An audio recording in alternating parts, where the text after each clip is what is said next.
點啊？Coffee Daddy，你得閒冇而家？而家又點啊？我做咩事我咧就諗住做一個呢個 YouTube channel 叫做爸媽教學堂，OK？但係你搞咁大我哋。係喎，搞到好大啦！你有冇興趣一齊玩啊？係啊，你嗌到幾時？而家你飛車過嚟，好啊，而家 send 個地址點啊？好，即刻 send 地址啊！喺呢度搞掂啦。OK。嚟。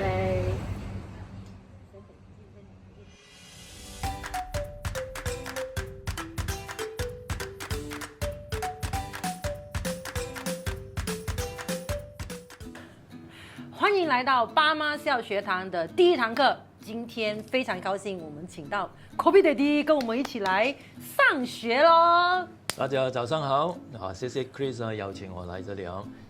所以我們是要介紹一下我們自己。当然你要介绍一下你自己哦。我是 Kobe Daddy， 我是 Kobe House 的創辦人啊。過去的14年，我是做這個母嬰產品的。那麼4年前呢，就當了一個 Kobe Daddy 啦。在4年裡面呢，我分享在直播，我分享很多的這個育兒知識，還有如何用這個母嬰產品。所以累積了一些經驗吧。媽媽們給我的這一些疑問或者是問題，讓我去學習到這個育兒的過程。謝謝 Ken。那我就先介紹我自己咯。那我是 Chris， 我是主辦了一個 LYS Academy。那在這7年裡面呢，我接觸了很多的從事這個月子行業啊，從事這一個母嬰行業啊，從事這一個備孕行業裡面的很多的人士們，所以也聽了很多媽媽的回饋。所以我覺得我們是應該做一個這樣子的一個課室，來跟大眾分享一下，到底現在大家都在面對些什麼問題。好，那我們今天的課題 Chris 邀請我呢，是來講這個小孩上學的問題。我就發一個帖在我的 Facebook， 就問媽媽，你們最擔心的是什麼？很多媽媽呢回覆，你知道是什麼嗎？是什麼？怕的孩子被欺負。媽媽就是這樣子咯，被霸凌啊，被欺負，被霸凌啊。對。那麼是不是說他的孩子在他的過去的幾年的生活，他理解到，誒，我的孩子是比較內向呢，所以就會有這個疑問，是嗎？會這個擔心，你們會這樣子覺得嗎？我覺得這一個是所有的媽媽都會擔心的一樣東西，因為你知道媽媽咯，保護的那個孩子的那個心情，母愛是非常非常的強大。當你在家裡的時候，孩子跟我嘛，我當然是盡我的全力去保護他，對不對？可是當你要把孩子送上學的時候，尤其是幼兒園哦，尤其是幼兒園，你就想擔心怎麼辦？我的孩子在這個大環境裡面，會不會被老師欺負啊？會不會被其他學生欺負啊？他有些什麼東西，他講的東西，有些人會明白嗎？因為不明白他，所以會誤解他，然後他就會被欺負。所以我覺得媽媽通常來講都有這一個這樣子的擔憂。爸爸有嗎？爸爸其實我覺得爸爸會比較放開一點嘛，就是讓孩子去嘗試。很多時候，比如說在家玩遊戲也好啦，就媽媽不在呢，其實爸爸會玩一些很天馬行空的遊戲啊，媽媽回來一定會很驚訝的。但是爸爸就是那一種比較 adventurous 的那一種吧，對，探險的那一種。所以你看哦，爸爸跟媽媽兩個，他們有不同的角色，不同的一個思維方式，所以他把孩子帶出來，就一個比較全面性的一樣東西。好，那我們回去今天的那個 topic。好，那 Ken 你覺得在小孩上幼兒園的時候，爸爸媽媽會通常面對些什麼有趣或者常見的問題呢？我覺得有趣跟常見的事情啊，或者可怕的事情也可以。可怕的事情，比如說，你看，這個就是一個 typical 的反應 for 爸爸，然後他就因為那個都是媽媽在 worry 的事情。都擋啊嘛，那些來到我們才來擋了。對，那我覺得媽媽通常是這樣子啊。我講回我自己啦，那我媽媽通常就擔心，我孩子不要講會不會被人欺負先，他一定會哭，因為跟媽媽分離，他就會哭，對不對？他可能就從前一晚就开始哭，早上起身又开始哭，叫他穿衣服他又开始哭，然后上车他又开始哭，然后妈妈就觉得哭到我好烦，我该怎么办？我觉得当父母呢，你要活在孩子的前面，活在他的未来。就是他还没有去上课，其实我们应该知道，大概是3岁啊、4岁，也许你就开始会送他去上学。那么在这个情况之下呢，应该先跟他有一个先了解吧，然后呢，先跟他有一个共情啊，去跟他沟通啊，来临的学校会是怎么样啊？现在的学校我觉得也很好啊，他们已经有了这个 orientation 啊。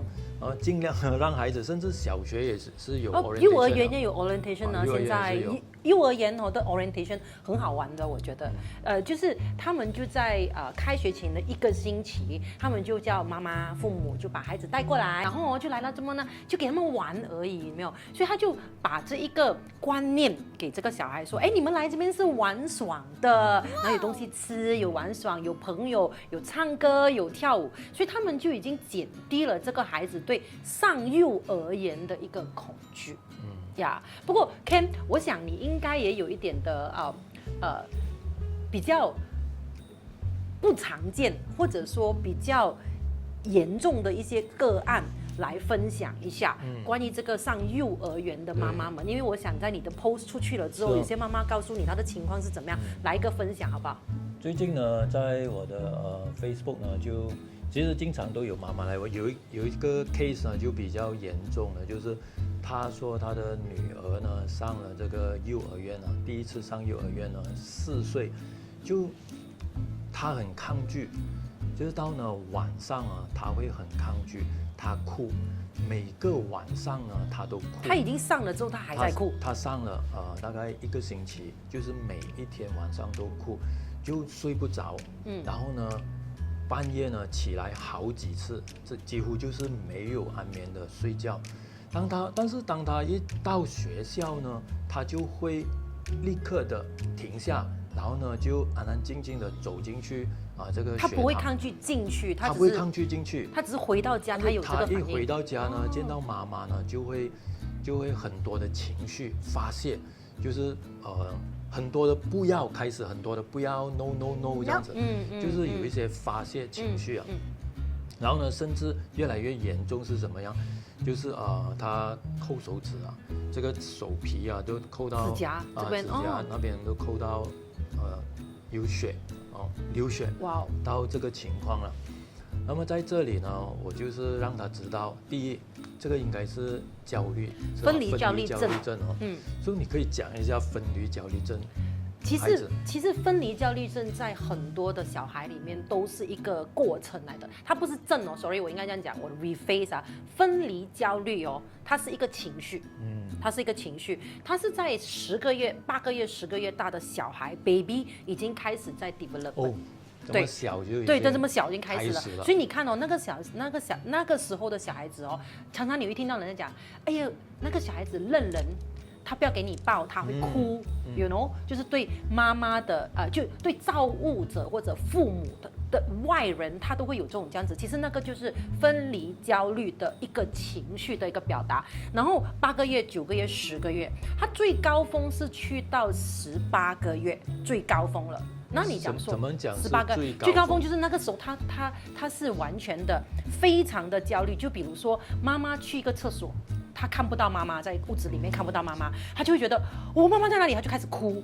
所以你妈妈，我觉得很多妈妈有这种幼儿的都会有这样的问题，就是我去厕所也不行，她就在哭，她其实就是一个分离焦虑呀，她就在那个时候一路这样 build 上去。那去到幼儿园，我们讲通常幼儿园上去的话，大概是2岁到2岁半，其实在2岁的时候，他们已经平稳下来了。平稳下来了。他不是一直如果在那几个月到18个月没有好好的管理这个情绪，是不是他会一直累积？他会累积，其实已经在他的内心了。对，因为他没有安全感。他为什么有分离焦虑？因为他没有安全感，他觉得他会怕，他很小嘛。baby 很小嘛，对不对？他会怕他的妈妈、他的父母、他的照顾者不要他，所以他就有那个不安全感。那你如果在这个过程里面，你一直在给他有这个足够的安全感的话，其实到他2岁到2岁半的时候，他就其实这一个他这个情绪就可以被稳定下来了。那妈妈会问哦，我怎么样去让他稳定下来？其实就像刚才我讲的一个很简单的例子，在家里哦，你要上厕所，对不对？妈妈就她还是看不到你在哭，那你怎么样呢？你还是要上厕所啊，你就可能做一点声音，就说在厕所里面，宝宝，妈妈在这里哦，我还在这里哦，你不要怕哦。那你站在这边等我，我妈妈在做些什么东西？就是你给他听到你的声音，他熟悉你的声音，他知道你在那里，在那个空间里面你在哪里，你不是不见了，你不是消失了，然后他就觉得我有安全感。然后他下次看到你去冲凉，你看宝宝，妈妈去冲凉了，我在冲凉里面，我还在跟你讲话，我唱歌，我给你听到我的声音。我存在在那一个的，他就是慢慢的一路长大，他的那个情绪就慢慢的平稳下来。对，所以我觉得这个是你可以在之前before上幼儿园就可以 build 的一个工作对，所以你的那个 case 他其实可能已经去到一个在没有被发现的情况之下，他已经去到一个很他已经变成了一个分离焦虑症。那当我们有这个症的时候呢，其实妈妈你们要 take note 很多小孩子在这么小的年纪，他们其实是不会表达他们心里面的那一个状况。他就只有从动作，他就从那种动作来给你看到。你看哦，你刚才讲，我问你一个问题，就是你说他去到学校的门口，他还是乖乖的跑进去，他只是回到来，他才用动作来给你看这一些他的情绪，对不对？为什么？因为他怕。如果他不听你的话，不上课的话，妈妈会生气他，妈妈会可能punish 他，对不对？他是没有的选择，他是没得选择的，因为他已经用了他可以发泄或者是表达的那种方式，对，依然没有用啊。是，所以他就他就一直这样强迫性、压抑性的让他自己去做。这样子应该如何应对呢？这样子下去，所以其实妈妈们你们如果孩子上了课之后，他其实可能不哭闹，在那个课室里面不哭闹，但是他回到来有这一些这样子的情绪的反应的动作的话，其实妈妈们你们要 take note，OK， 你们要去真的是咨询一些专家的意见，再从这个小的时候刚开始的时候去医治，他可能不会去到更严重的状况。因为他可能去更严重的时候，他可能生理的一些问题都会出现。明白。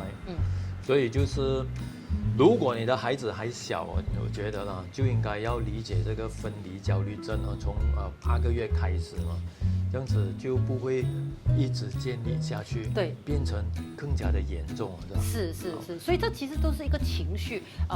我们小小的孩子，不要以为说他是个 baby， 他没有情绪，其实从一开始他都有情绪，只不过是那个情绪，我们大人要怎么样去跟他了解、沟通，用什么方法让他觉得有这个安全感，他就会一直这样子慢慢的去学习，慢慢去学习，他就 overcome it， 你就不会去到这么严重的一个状况。我觉得今天的重点我们已经在这边，就最后的那个重点就是妈妈你自己本身要定下来。其实孩子没有不爱学习的孩子，我这样子讲去到一个这么大的环境，其实他们内心呢是很兴奋，对，是很开心的。就是在倒回去那个幼儿园到小学，其实这个整个过程呢，很关键在那个我们的父母有没有解决他的开始的你讲的那个分离焦虑，是吧？如果安抚得好，然后你的孩子其实他走到哪里他也不怕。对啊，其实你就是在讲这个分离焦虑，其实就是给他什么安全感的呀。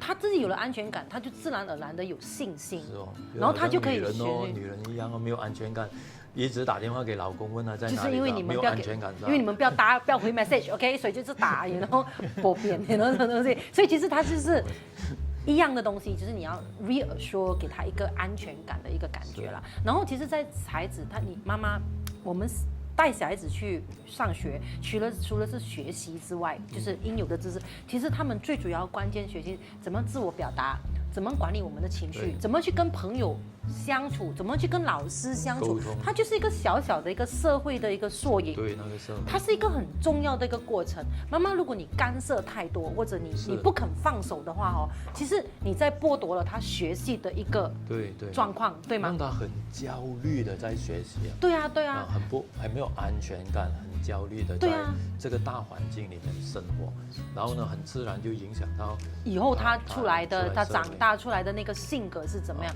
所以很多人讲，那时候有时候也是有人问我说，对，有些人问我说，哎，如果孩子跟其他孩子不能够相处，我们该怎么办？其实这东西就是，我觉得啦，除了我们可以教他很多东西之外，其实不如让他好好去是的，去跟别人相处。对你们可以找到一个，他可以从中学习一个不同的一个方式对去怎么去学习呀。所以今天的这个爸妈笑学堂呢，其实不是我们在教你怎么去育儿？是的，我们只是在分享现在分享我们的观点啊，我们的观点，然后希望妈妈爸爸们一起在学习。那如果爸爸妈妈能够一起在学习的话，孩子在这个学习的过程中是不是更好呢？是的，如果大家喜欢这一个爸妈笑学堂的channel，不要忘记 like、share and subscribe。然后我跟你讲看他对，要送什么。喜欢不喜欢都 subscribe 先 ，OK？我会送出10份礼物啊，你是幸运儿吗？我不知道，也许是啊。快点，拜。